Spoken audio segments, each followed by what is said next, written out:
Halo teman-teman, berjumpa lagi dengan saya Brother Pio. Kembali kita akan menanggapi bangkai. Cuman bangkai lah, bangkai gitu. Bangkai. Masih dalam podcastnya bersama Ari Untung. Bangkai melakukan atraksi asal mangap. Sebelum kita tanggapi, kita saksikan videonya berikut.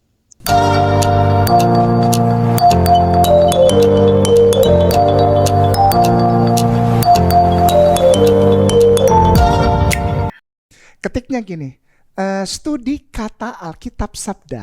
Gitu kan. Studi kata Alkitab Sabda. Alkitab nih, gitu kan. Ini tanda kainama tidak boleh sembarangan Ada ngomong. nih? Ada Yang dong, mana? ya pasti ada lah. Yang ini berarti? Iya, Alkitab Sabda. Klik sudah ya. Hah? Oke, baik. Oke, nanti di pojok tuh ada kotak kosong di pojok kanan. Hah? Gedein A. Isi A besar LLAH. A besar, LLAH kecil. A-nya kecil. Iya, LLAH-nya kecil. A besar, LLAH-nya. Allah dong. Ya udah, isi aja dulu. Kan ini Alkitab di Indonesia. Oke, cari ya. Ya, udah. Nah, ada. Allah, ya Allah. Nah, lalu ada Thesaurus, ada. Thesaurus. Ada Allah Thesaurus. Ada. Yang mana tuh? Tuh, Thesaurus. Oh tuh. iya, oke. Baca. Allah and Al-Malik Halikul Jabbar. Jabbar Mutakabbir. Ini Tuhan siapa? Apa surat apa? Aduh. Khalikul Malikul Jabbar Jabbar Mutakabbir. Sang pencipta Tuhan. Ada ini ya udah Asmaul Husna ya? Iya, Malikul Kudusul Salamul Mu'aiminul Muhamminul Azizul Jabbarul Mutakabbir. Itu. Sang pencipta Tuhan yang Maha Kuasa. Udah. Asmaul Husna nih ya. Menarik. Atasnya beda Atasnya. atasnya beda dua aja tuh, yang dua baris atasnya tuh baca. Allah apa? Subhanahu wa ta'ala. Atasnya? Azza wa Jalla. Oh, keallahan. Wow. Udah ya, pelan-pelan. Ya. Jadi gini, ketika kita Kok menyebutnya sama ya? Ya. Berarti ini yang dimaksud adalah zat yang sama dong berarti. Allah Yang mana Azza wa lagi? Jalla. Sama kita Subhanahu wa ta'ala. Nah, Wow, sama. Barusan bangkai mencari kata Allah dalam studi kata dalam website Alkitab Sabda. Padahal faktanya Alkitab Sabda dalam websitenya menggunakan beberapa sumber untuk menjelaskan kata Allah. Ada 4 kamus yang jadi referensi Alkitab Sabda. Pertama, Kamus Besar Bahasa Indonesia, kedua Thesaurus, 4 kamus sisa, dan keempat kamus global. Alkitab Sabda hanya ingin menunjukkan kepada kita, dalam studi kata Allah terdapat beberapa pengertian. Menurut beberapa kamus, saya ambil satu contoh yang tidak dikutip bangkai. Kita bisa lihat dalam kamus global, kata Allah itu artinya ketinggian, puncak, meteor, tekanan udara yang tinggi. Pertanyaan kita adalah, apakah Allah yang disembah bangkai, seperti deskripsi kamus global yang ada dalam Alkitab Sabda? Tentu saja bangkai akan sangkal. Kita lanjut. yuk Arabic Bible. Nanti pilihnya yang SVD. Nah, ini kenapa bukannya Arab? SVD ya, oke. Ya, klik sudah ya. Berarti ada nanya betul. Kenapa bukannya Arab tuh? Jawabannya apa? Karena begini. Bundel kitab. Bundel, bukan gulungan atau bukan pecahan-pecahan atau kertas-kertas tua, bukan. Jadi buku itu pertama kali tahun 867 dalam bahasa Arab. Bukan bahasa Yunani, bukan bahasa Latin, bukan bahasa Belanda, bukan bahasa Inggris, bukan bahasa apapun. Yang paling tua malah bahasa Arab. Kembali kita dengarkan bangkai bicara soal Alkitab tertua. Sebelumnya kita juga pernah bahas. Sebelumnya dia hanya katakan Alkitab tertua bukan bahasa Yunani tapi dalam bahasa Arab. Alkitab tertua Koptik namanya. Jadi Alkitab tertua itu bahasanya Arab. Alkitab tertua. itu. Oh. Interesting. Nanti dikasih lihat ya. Santa Claus. Nanti di capture ya teman-teman yang bisa. Dan ini juga kita kasih nanti linknya ya teman-teman bisa lihat. Geser ke Kita sudah dengarkan bersama bagaimana bangkai katakan bahwa Alkitab tertua dalam bahasa Arab. Dari sini menunjukkan bangkai tidak pernah sekolah pendeta. Berikut ini saya pakai video penjelasan Brother Andre berikut. Kalau Anda lihat data sejarah, maka Anda akan menemukan bahwa salinan Alkitab terlengkap dan tertua yang dimiliki oleh kita hari ini, artinya yang sudah kita temukan sejauh ini oleh penggalian arkeologi, itu adalah Codex Sinaiticus yang ditemukan di abad keempat, yang sebenarnya ada dalam bahasa Yunani, bukan Coptic Church Bible yang berbahasa Arab. Jadi Codex Sinaiticus itu adalah salinan yang bisa dikatakan paling lengkap, yang tertua dulu, terus kemudian lengkap. Ya. Naskah Alkitab Gereja Koptik itu, faktanya bukan berbahasa Arab, itu sebenarnya berbahasa Koptik Bohairik, terpengaruh dari bahasa Yunani, bukan bahasa Arab. Misalnya saja Papyrus Bodmer ketiga, ini juga berasal dari sekitar abad keempat. Huruf-hurufnya ini bukan huruf Arab. Ini adalah huruf-huruf yang terpengaruh sekali dengan bahasa atau alfabet Yunani. Bahasa Arab itu mulai perlahan itu masuk atau menggantikan bahasa Koptik itu sejak masuknya tentu saja di Mesir di abad ke-7 oleh, kalau saya tidak salah, Khalifah Rasidun. Waktu abad ke-7 Islam masuk, tidak serta-merta gereja Koptik menggunakan aksara Arab. Barulah sampai ke abad 11, Arabisasi itu semua sudah menyeluruh di tanah Mesir. Jadi jelas ya, bahwa Bangke tidak pernah sekolah dan Ari Untung jadi korbannya. Kalau penjelasan Bro Andre tidak meyakinkan, bagaimana kalau kita dengar penjelasan sahabat karib Bangke berikut? Pertanyaannya, emang ada Bible bahasa Arab pada zaman Nabi masih hidup? Jadi Alkitab tertua itu bahasanya Arab. Alkitab tertua. itu. Saya pengen tahu tuh Bible versi apa gitu. Alkitab tertua Koptik namanya. Jadi Alkitab tertua itu bahasanya Arab. Saya udah ngumpulin Bible-Bible yang banyak, yang tua-tua, bahkan yang dalam bahasa Arab pun. Ternyata pada zaman Nabi Muhammad SAW masih hidup, di mana dia berinteraksi dengan orang-orang Yahudi dan orang-orang Nasrani, belum ada Bible bahasa Arab pada saat itu. Jadi Alkitab tertua itu bahasanya Arab. Baru 235 tahun setelah Nabi wafat, baru ada pertama kali Bible dalam bahasa Arab. Jadi Alkitab tertua itu bahasanya Arab. Yang disebut dengan Codex Mount Sinai Arabic. Ada kodenya tuh 151 gitu. Kalau kodek-kodek itu memang dikasih kode nomor ya. Itu baru ada di abad ke-9, baru di tahun 867. Bible Arab pertama kali gitu. Kitab berbahasa Arab pertama kali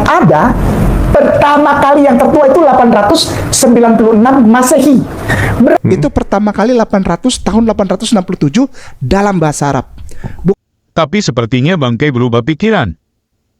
Kali ini dia sebutkan tahun, yaitu 867 Masehi Alkitab bahasa Arab. Dan katanya Alkitab tertua dalam bentuk buku, bukan dalam bahasa Yunani. Faktanya Codex Sinaiticus dalam bentuk kitab sudah ada sejak abad 4 Masehi. Seperti yang teman-teman lihat dalam video berikut. Jadi, kembali Bangke asal mangap. Kita lanjut. Bayangkan Jesus Tuhan gondrong bule datang malam-malam. Assalamualaikum, mau bayar zakat. Silakan duduk. Kebayang nggak Tuhan bayar zakat? Tuhan bayar zakat. Ya kan kita udah bayar zakat, kita ada akad sama Allah kan ibaratnya. Nah berarti yang di zakat, yang diakadin ini Tuhan kepada Tuhan yang mana? Oh, I see. Ini salah satu bagian dari tanggung jawab sebagai seorang muslimin untuk memberikan informasi kepada saudaranya tersayang, tercinta di Republik ini. Tapi kalau jika konsepnya adalah beliau sebagai seorang nabi, masuk. Masalah diterima atau tidaknya, Ana nggak pusing. Ana cuma bilang bahwa Tuhanmu bayar zakat. Masuk akal nggak Tuhan bayar zakat? Tuhan bayar zakat. Kalau orang Kristen bilang nggak, dia adalah nabi. Oi, walhamdulillah wassalatu wassalam ala rasulillah. Kenapa? Karena berarti benar yang dia katakan Al-Quran. Dengan demikian saudara Kristen membenarkan Al-Quranul Karim dengan mengatakan apa? Barusan Bangke katakan bahwa masuk akal gak Tuhan bayar zakat. Statement seperti ini sama dengan statement yang lainnya. Seperti Tuhan lapar, Tuhan haus dan lain-lain. Sepertinya Bangke tidak mengerti konsep iman Kristen. Bahwa Yesus juga punya natur manusia. Jadi wajar dia melakukan sesuatu yang manusia lakukan. Bangke membuat seakan-akan orang Kristen tidak mengakui Yesus sebagai nabi. Tapi bagi orang Kristen Yesus tidak hanya nabi, tapi Tuhan juga. Satu-satunya catatan Alkitab, Yesus memberikan uang pada saat dia dan Petrus membayar pajak bait Allah. Matius 17 ayat 27. Tetapi supaya jangan kita menjadi batu sandungan bagi mereka, bagilah memancing ke danau. Dan ikan pertama yang kau pancing, tangkaplah dan bukalah mulutnya, maka engkau akan menemukan mata uang 4 dirham di dalamnya. Ambillah itu dan bayarkanlah kepada mereka, bagiku dan bagimu juga. Tidak pernah dituliskan dalam Alkitab Yesus membayar zakat seperti klaim bangkai. Kita lanjut. H2287. Di tempat yang sama. Enggak, kita mundur lagi berarti Strong Concordance, ganti angkanya H2287. Apa tuh? Hagag. Tuh? Hagag. Iya, klik Hagag. Hajjaj berarti ya. Hajjaj. Strong Info. Bukan, cari ke bawah lagi, di bawahnya Strong Info ada tulisan gini nih. Akhi, Brown Driver Briggs. Ada nggak tuh? Lexicon. Brown Driver Briggs. Di bawahnya nggak ada. Klik. Ya, sudah. Ada. Dari baris pertama, kedua, ketiga kalau nggak salah diterjemahkan. Berziarah. Mengambil diri sendiri ke atau menuju objek penghormatan. Berziarah ke Mekah. Sabean berziarah. Bandingkan 85 Surya merayakan pesta dalam Pelimeri ada nama tempat Oh, ada Mekahnya ya? Iya. Padahal ini bahasa Ibrani juga kan nih. Iya. Udah jelas ya. Tapi saudara kita yang di keyakinan ini nggak baca sampai ke sini. Mereka baca nggak sih? Ini dibaca nggak sampai ini? Ada pendeta-pendeta yang baca. Tapi, ada yang baca. Ya tapi nggak boleh kan? Nggak boleh dong. Nggak boleh apa? Lo sekarang kalau ditampilkan depan jemaat bubar lah. Kembali ilmu cocok logi bangkai berjalan. Barusan dia bicara soal pilgrim atau ziarah yang dalam bahasa Arabnya adalah haji. Padahal dalam Alkitab kata ini penggunaannya banyak seperti yang teman-teman lihat, masih menurut sumber yang dipakai bangkai. Garis besar penggunaan Alkitab. Mengadakan pesta, mengadakan festival, melakukan ziarah, mengadakan pesta ziarah, merayakan, menari, terhuyung-huyung.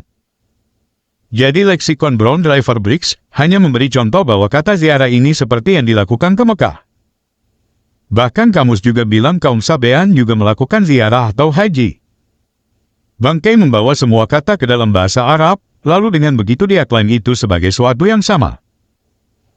Padahal perayaan dan ziarah yang dilakukan dalam Alkitab itu bukan menuju Ka'bah di Mekah, tapi menuju bait suci yang di Yerusalem. Keluaran 23 ayat 14. 3 kali setahun haruslah engkau mengadakan perayaan bagiku. Jadi perayaan yang dimaksud pada ayat itu adalah ziarah dan kalau dalam bahasa Arabnya itu haji. Dan ziarah dan perayaan dalam Alkitab itu bukan di Mekah Arab Saudi, tapi di Yerusalem. Oke teman-teman, demikian tanggapan kita terhadap pernyataan bangkai. Terima kasih untuk dukungannya. Tuhan Yesus memberkati. Sekali lagi nama saya Kainama, saya biasa dipanggil Kay. Sekali lagi nama saya Kainama, saya adalah mantan pendeta. Saya lulusan sekolah tinggi teologi Jakarta. Saya juga pernah sekolah master di Belanda. Saya lanjutkan sekolah doktor di HIV, tapi itu semua bohong. Ini valid, ini valid. Saya bertanggung jawab untuk itu. Saya tersertifikasi dan saya terakreditasi. Beliau adalah Ustadz Ahmad Kainama. Dia adalah seorang pendeta. Sebelumnya, beliau adalah seorang pendeta yang berpendidikan tinggi, yang bersekolah di S1 di Sekolah Tinggi Teologi Jakarta. Kemudian beliau melanjutkan S2-nya di Leiden University, Belanda. Kemudian tak sampai di situ, beliau terus meneruskan pendidikannya di S3 di Tanakh Biblical Studies, Haifa, Israel, dengan mengambil bidang minat Holy Scriptical Biblical. Dan itu valid, silahkan dicek. Ini valid. Dan saya bertanggung jawab untuk hal itu. Kali lagi Nama saya, nama saya biasa berdakwah di gereja. Saya banyak mualafkan orang Kristen dalam gerejanya. Karena itu saya dipukuli sampai tulang-tulang patah. Tapi itu semua bohong. Ini valid, ini valid, ini valid. Saya bertanggung jawab untuk itu. Saya tersertifikasi dan saya terakreditasi. This close to be death, gitu. Deket mati itu udah saya udah rasa. Dan buat saya asik-asik aja. Tapi saya mengabarkan kemana-mana, dipukul, diapain, paling tidak Allah kasih tahu cintanya kepada saya ketika saya pegang tangan orang di dalam gerejanya dan saya syahadatkan dia di dalam gerejanya. Alhamdulillah, Allah masih percaya sama orang hitam ini. Allah masih sayang sama orang hitam ini, sehingga si hitam ini masih bisa berkeliling dan mengabarkan kasih Allah, lalu menuntun mereka untuk mengucapkan dua kalimat yang suci itu, dua kalimat cinta kepada Allah, dua kalimat syahadat di dalam rumah ibadah mereka. Ini valid, ini valid, ini valid. Saya bertanggung jawab untuk itu. Saya tersertifikasi dan saya terakreditasi. Hei bangke, sampaikan kapan begini, bertobatlah sebelum ajal menjemput. Aku tidak pernah sekolah keluar, aku tidak pernah sekolah teologi, tidak pernah tahu apa-apa. Iya betul. Jadi yang mana ini yang benar? Hei bangke, Sepandai-pandai kita menyembunyikan bangkai, satu saat juga bau bangkai itu akan tercium.